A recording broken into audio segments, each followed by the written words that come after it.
नमस्कार, मैं हूं श्रद्धा। आप देख रहे न्यूज़ 18 मध्य प्रदेश छत्तीसगढ़। निकाय चुनाव का शोर है और सियासी घमासान जारी है। निकाय के बहाने आम आदमी पार्टी ने कहा कि सियासत की जमीन आम आदमी पार्टी अब तलाश रही है। कहां टिकट की खातिर जीत के दावे किए जा रहे हैं, कहां की सियासत में हर बार रियासती तालाब मुद्दा बना है। आज बात इन्हीं खास मुद्दों की। तो चलिए शुरू करते हैं शहर का संग्राम।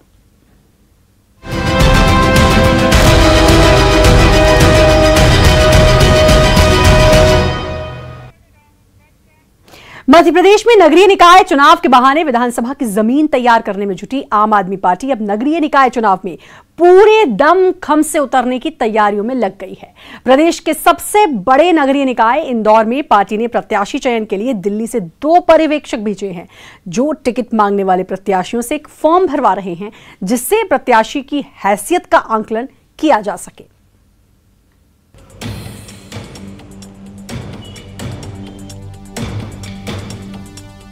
मध्य प्रदेश में नगरीय निकाय चुनाव की तारीख कभी भी घोषित हो सकती है, इसीलिए राजनीतिक दलों ने अपने प्रत्याशी चयन की प्रक्रिया तेज कर दी है। प्रदेश में पहली बार नगरीय निकाय चुनाव लड़ रही आम आदमी पार्टी ने बाकायदा दिल्ली से 2 पर्यवेक्षक भी इंदौर भेज दिए हैं, जो प्रत्याशियों का चयन कर रहे हैं। हर उम्मीदवार से एक फॉर्म भरवाया जा रहा है, जिसमें उसकी क्वालिफिकेशन के साथ उसके सामाजिक कार्यों, जनता के आंदोलन में हिस्सेदारी पूछी जा रही है। इसके अलावा सबसे महत्वपूर्ण प्रत्याशियों की आर्थिक स्थिति की जानकारी ली जा रही है। फॉर्म में कॉलम है कि चुनाव में वो कितना पैसा खर्च करेंगे और उसका इंतजाम कहां से होगा। केंद्रीय पर्यवेक्षक दिनेश प्रताप सिंह और सुरेश कुमार खुद प्रत्याशियों से 1-to-1 चर्चा कर रहे हैं। वहीं आम आदमी पार्टी के प्रदेश अध्यक्ष पंकज सिंह का कहना है कि चुनाव से पहले पार्टी सभी वार्डों में वार्ड संवाद यात्रा निकालेगी, जिसमें जनता की जो समस्याएं और सुझाव आएंगे वही वार्डों का मैनिफेस्टो बनेगा और उसी आधार पर चुनाव लड़ा जाएगा। आम आदमी पार्टी प्रदेश के अंदर और इंदौर के अंदर वार्ड संवाद यात्रा निकाल रही है। उस वार्ड संवाद यात्रा के अंदर जो जनता के तरफ से सुझाव आते जाएंगे वही हमारे वार्डों का मैनिफेस्टो बनेगा और जब ये यात्रा समाप्त होगी पूरे शहर का मैनिफेस्टो भी हम तैयार करेंगे। मैनिफेस्टो के साथ जाएंगे। आम आदमी पार्टी खाली ये नहीं कहती कि ये कपड़ा खराब है। अगर ये कपड़ा खराब है तो हम ये भी बताते हैं कि अच्छा कपड़ा क्या है, और वो करके भी दिखाते हैं। नगर निकाय के अंदर जितने भी कार्य आते हैं जनता के हितार्थ, उन कामों को ईमानदारी से करने के लिए पार्टी की विचारधारा के मापदंड पे जो व्यक्ति जो प्रत्याशी खरा उतरेगा उसका चयन हम लोग करने आए हैं। इंदौर के आम आदमी पार्टी कार्यालय में पूरे संभाग के प्रत्याशियों की रायशुमारी की जा रही है, जिसमें फॉर्म भरकर सैकड़ों दावेदार पहुंच रहे हैं। संभाग के 8 जिलों से दावेदारों की भीड़ पार्टी कार्यालय में जुट रही है। 2 दिनों की रायशुमारी के बाद प्रत्याशियों की सूची को अंतिम रूप दे दिया जाएगा और प्रत्याशियों की सूची जारी कर दी जाएगी। जी, मैं खंडवा विधानसभा 170 से यहाँ पे अपना फॉर्म जमा करने आई हूँ। मैं खंडवा महापौर के लिए फॉर्म भर रही हूँ। इसी के लिए मैं यहाँ पे अपने आम आदमी पार्टी के विचारधारा से एग्री करती हूँ, इसी के कारण में ये फॉर्म भरना चाहती हूँ। मैं इस पार्टी की विचारधारा से काफ़ी प्रभावित हूँ और ये पार्टी जो काम करती है वही जो बोलती है वही करके दिखाती है। आम आदमी पार्टी के चुनाव में कूदने से बीजेपी और कांग्रेस की बेचैनी बढ़ रही है। यही वजह है दोनों ही दल आपको कोसने में लग गए हैं। आम आदमी पार्टी मध्य प्रदेश में अपना वजूद, अपनी जमीन ढूंढ रही है। कुल मिला के आम आदमी पार्टी ये सोच रही है कि मध्य प्रदेश में अपना जमीन बना ले ताकि आगामी विधानसभा चुनाव में अपने प्रत्याशी खड़े किए जा सके। लेकिन चुनाव लड़ा जाता उम्मीदवारों और प्रत्याशी से। आम आदमी के पार्टी के पास न तो प्रत्याशी न उम्मीदवार है, उनके उम्मीदवारों को ही टोटा है, तो कैसे प्रदेश में चुनाव नगरीय निकाय चुनाव लड़ेगी वो। और कभी खुदा न खास्ता जोड़ तोड़ करके खूब मेहनत करके उन्होंने अपने प्रत्याशी खड़े भी कर दिए, तो उसका सीधा सीधा नुकसान भारतीय जनता पार्टी को होगा, कि दोनों घोषणा वीरों की पार्टी है। हम विकास के मुद्दे पर हमारी बात, हमारी योजनाओं को लेकर हम जो है जनता के बीच जाते हैं और चुनाव लड़ते हैं। अब उससे कोई फर्क नहीं पड़ता कि विपक्ष हमारे सामने कौन चुनाव लड़ रहा है, आम पार्टी हो या अन्य कोई भी पार्टी हो, उससे भारतीय जनता पार्टी की सेहत पे कोई फर्क नहीं पड़ता। उसका मूल कारण ये है कि मध्य प्रदेश की जनता ये समझ चुकी है कि हमें जो भी हमारा काम होगा, विकास कार्य होंगे या योजनाओं का जो लाभ जमीन पर मिलेगा, वो केवल भारतीय जनता पार्टी में संभव है। बहरहाल इंदौर में मेयर का पद सामान्य होने से दोनों ही दल बीजेपी और कांग्रेस में दावेदारों की फौज खड़ी हो गई है। ऐसे में प्रत्याशियों के चयन में दोनों ही पार्टियों को कड़ी मशक्कत करनी पड़ रही है। तो वहीं आम आदमी पार्टी अपने दिल्ली फॉर्मूले के जरिए प्रत्याशी चयन कर रही है और सबसे पहले प्रत्याशियों की लिस्ट जारी करने का दावा भी कर रही है। अरुण त्रिवेदी, न्यूज़ 18 इंदौर। उमरिया जिला, जहां इन दिनों नगरपालिका चुनावों की सरगर्मी के बीच कांग्रेसी पर्यवेक्षकों की रायशुमारी चल रही है और टिकट की चाह रखने वाले नेता ताल ठोकते नजर आ रहे हैं। तो आइए चलते हैं उमरिया, जहां अपने समर्थकों के साथ दावेदार पर्यवेक्षकों के दर पर दम दिखाने में लगे हैं।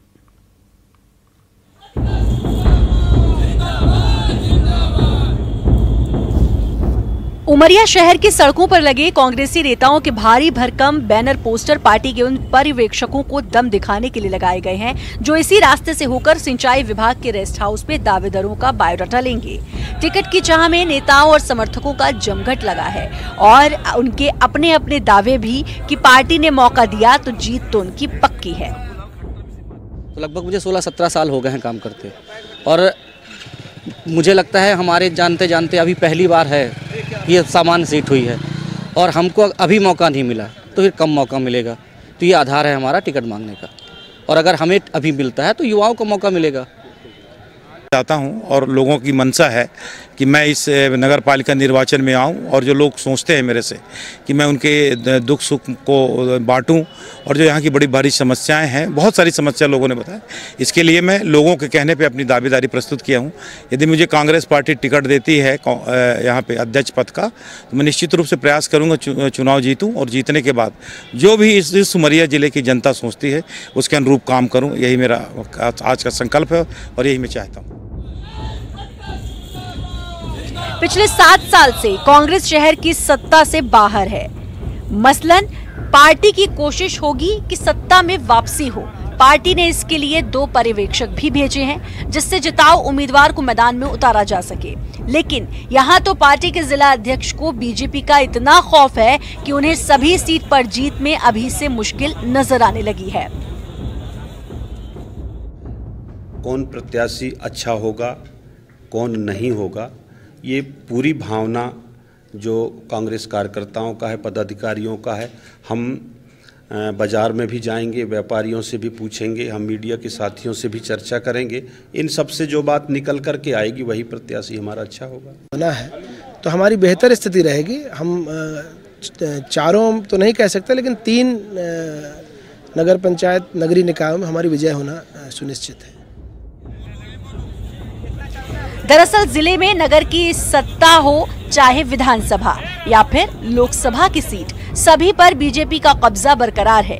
ऐसे में कांग्रेस के जिला अध्यक्ष का अपना आकलन भी दमदार लगता है कि हम 4 में से 3 पर तो जीतेंगे ही, भले ही उनके राजनीतिक जीवन का ये सच सबके सामने हो कि उनके 10 साल से ज्यादा के कार्यकाल में सिर्फ और सिर्फ करारी हार का सामना ही करना पड़ा है। विजेंद्र तिवारी, न्यूज़ 18 उमरिया।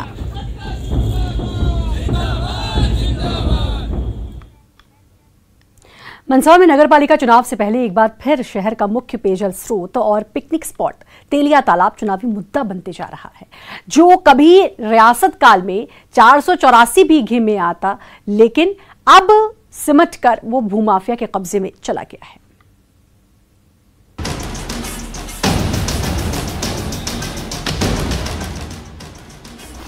मंदसौर में पिछले 40 साल से नगरपालिका पर बीजेपी का कब्जा है। 40 साल से लगातार यहां पर बीजेपी के अध्यक्ष चुनते आ रहे हैं और बीजेपी की ही परिषद काम कर रही है। विकास कार्यों को लेकर बीजेपी के अपने दावे हैं, लेकिन शहर का मुख्य पिकनिक स्पॉट और पेयजल स्रोत तेलिया तालाब 40 सालों से 484 बीघा से घटकर अब भूमाफियाओं और रसूखदारों के कब्जे में चला गया है। यहाँ पर अवैध रूप से कई कॉलोनियां कट गई हैं, तो कई लोगों ने तालाब की जमीन पर अवैध रूप से कब्जे भी कर लिए हैं। हर बार नगरपालिका चुनाव में तेलिया तालाब का एक मुद्दा बनता है, लेकिन चुनाव खत्म होते ही वापस ठंडे बस्ते में चला जाता है। तेलिया तालाब को बचाने के लिए कई सामाजिक कार्यकर्ता भी लगातार संघर्ष कर रहे हैं। तेलिया तालाब के फुल टैंक वाटर लेवल में कोई निर्माण कार्य न हो, इसके लिए पहले भी रोक थी, लेकिन उसके बाद भी यहाँ पर कई कॉलोनियां कट गई और तेलिया तालाब का एरिया सिमट गया है।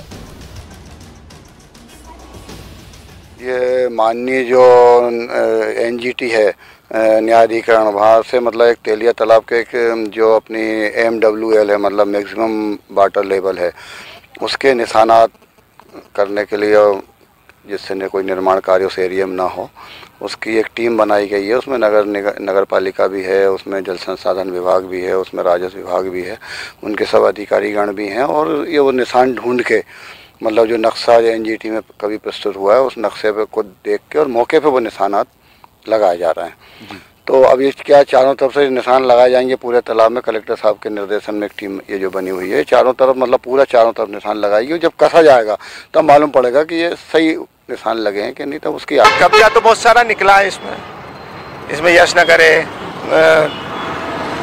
और भी कॉलोनियाँ हैं। अब देखते हैं आगे क्या होता है। नब्ती के बाद में रिपोर्ट पेश होगी। तालाब को प्योर खत्म करने की योजनाबद्ध तरीके से खत्म करने की योजना थी। नगर पालिका चुनाव से पहले कांग्रेस ने तेलिया तालाब को चुनावी मुद्दा बना लिया है। कांग्रेस का तो सीधा आरोप है कि बीजेपी के शासनकाल में प्रशासनिक अधिकारियों और नेताओं की मिलीभगत से ही तेलिया तालाब की सीमा घटती गई। वहीं बीजेपी का कहना है कि कांग्रेस सिर्फ आरोप लगा रही है, बीजेपी विकास में विश्वास करती है। कांग्रेस ने कभी भी तेलिया तालाब को मुद्दा नहीं बनाया है। वहाँ जो अनियमितताएं हो रही है, उस पर अतिक्रमण हो रहा है, उसको हम हाईलाइट कर रहे हैं, न कि कोई मुद्दा बना रहे हैं। आप देखिए कि मंदसौर शहर का एकमात्र ऐसा तालाब है जो 52 MCFT जिसकी जल भराव क्षमता थी और 484 बीघा जिसका कैचमेंट था, लेकिन आज उसमें मुश्किल से 20-22 MCFT पानी आता है और वो 484 जगह का जो कैचमेंट था जहाँ से पानी का भराव क्षमता थी, वो सारी कॉलोनियाँ उसमें कट गई है। इसलिए तो एनजीटी ने की शिकायत पे उस पर कार्रवाई होना थी। कांग्रेस का काम हमेशा आरोप लगाना रहा है और शासन अपने स्तर पर, बीच में कांग्रेस की सरकार भी रही है, 15 महीने उनकी सरकार थी, और शासन अपने स्तर पर ईमानदारी से काम हो रहा है। जो सही होगा वो सबके सामने आ जाएगा। कई बार मफ्ती हो चुकी है उसकी, अभी भी जो जांच दल है वो पूरी जांच कर रहा है। मंदसौर में तेलिया तालाब चुनावी मुद्दा बनता है, लेकिन अभी तक इस तालाब को अतिक्रमण मुक्त बनाने के लिए कोई सार्थक पहल नहीं हुई है। अब ये तालाब भले ही चुनावी मुद्दा बने, लेकिन एनजीटी के आदेश के बाद अब जिन लोगों ने अवैध कब्जे किए हैं उनके कब्जे हटने चाहिए। मंदसौर से न्यूज़ 18 के लिए नरेंद्र धनोतिया की रिपोर्ट।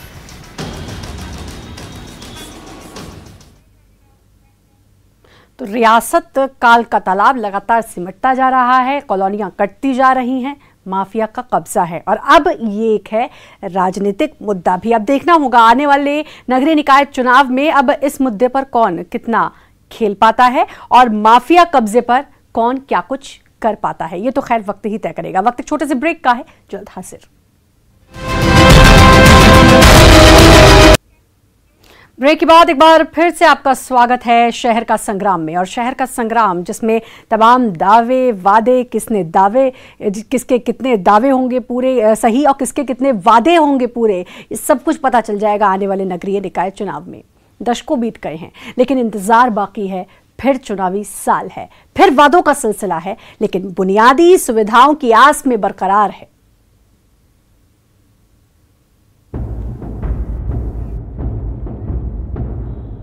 आजादी के 70 साल बीत चुके हैं, लेकिन लगभग 2 लाख आबादी वाला शिवपुरी मूलभूत सुविधाओं से महरूम है। शहर में गंदगी का आलम है और कॉलोनियों में आवारा कुत्तों का आतंक है। अब तक लगभग सभी दल से और सभी वर्ग से नगर पालिका अध्यक्ष बने, लेकिन शिवपुरी वासियों को ना तो शुद्ध पानी मिल सका और ना ही अच्छी सड़क। लोगों का कहना है कि बरसों से पानी के लिए सिंध परियोजना का काम चल रहा है, लेकिन अब तक जनता को पीने का पानी नहीं मिल पाया है। इसी तरह सड़कों का काम भी लगातार जारी है, लेकिन अभी भी जनता को धूल से मुक्ति नहीं मिल पा रही है। समय का जो नगर पालिका का जो कार्यकाल था बहुत खराब रहा, उसके यहाँ पूरा त्रस्त हो गया शहर।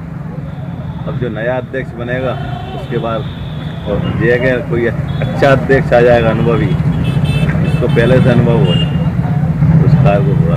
शहर को लेके कहना चाहेंगे कि अभी तो शहर की हालत बहुत ख़राब है। जैसे कि अपनी रोडें हैं, सारी सड़कें खुद ही पड़ी हैं, धूल मिट्टी से परेशान है लोग, नालियों में गंदगी है और इस समय सबसे ज़्यादा परेशानी जो है वो है सूगरों की। शहर में जगह जगह गली गली में सूगर बहुत परेशान कर रहे हैं। रोड खराब है, थी रोड बन रही है हालांकि, लेकिन वर्तमान तो स्थिति खराब है उसकी। और नल के कनेक्शन पूरे हुए नहीं सिंध लाइन के, तो पानी की भी समस्या है, बिजली की समस्या भी प्रॉपर है। साफ सफाई भी ठीक है, प्रॉपर नहीं है। हमारी कॉलोनी तो बहुत ज़्यादा रोड खराब हो रही है, आदर्श कॉलोनी बहुत बड़ा खराब है, कोई देख रेख नहीं है, ना साफ सफाई। शहर के अधिकांश जगहों पर गंदगी का अंबार है, जिसके चलते सुअरों का आतंक है। शिवपुरी वासियों का कहना है कि वो आगामी नगर पालिका चुनाव में ऐसा अध्यक्ष चाहते हैं जो शुद्ध पानी, अच्छी सड़कें और गंदगी से मुक्ति दिला दे।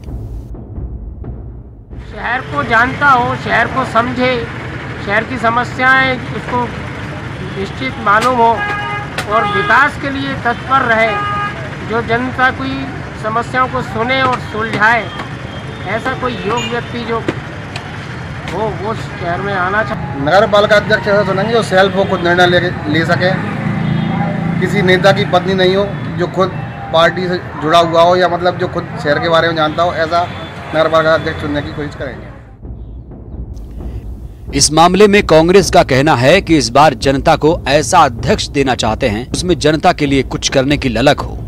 साथ ही इस हालत के लिए बीजेपी को जिम्मेदार ठहराया। वहीं बीजेपी ने दावा किया कि शहर में अब सुधार देखने को मिलेगा और जल्द ही समस्याओं से भी निजात मिलेगी। कई कंपनियां काम करके भाग जाती हैं, घटिया काम हुआ है, तो इसमें मुझे तो ऐसा लगता है कि इसमें भारी लेन देन भी हुआ है, जिसकी वजह से कंपनियों ने मनमानी और स्वेच्छाचारी आचरण किया है। तो हमारी अब कोशिश ये है कि ऐसा व्यक्ति ही नगर पालिका की उम्मीदवारी में कांग्रेस की ओर से आए, जिसके मन में जनता के प्रति हृदय में करुणा हो, दया हो और जो चाहता हो कि मूलभूत समस्याएं सुधारी जानी चाहिए। अब सड़क, पानी और गंदगी पहले से इसमें बहुत सुधार हुआ है। सड़कें भी बन रही है और सड़कें बहुत अच्छी बन रही है, थीम रोड भी बन रही है। पानी की समस्या पहले जैसी अब नहीं है। पहले आप देखते थे कि टैंकर दौड़ते दिखाई देते थे वार्डों में, दिन भर टैंकर चलते थे। अब इक्का दुक्का टैंकर आपको पानी के चलते दिखाई देते हैं। तो सने सने पानी की समस्या भी दूर हो रही है। चुनाव करीब है, लिहाजा दावों की सियासत गर्मा गई है। ऐसे में देखने वाली बात ये होगी कि उन समस्याओं से जनता को निजात कब मिलेगी जिनकी आस आजादी के बाद भी जस की तस बनी है। अशोक अग्रवाल, न्यूज़ 18 शिवपुरी।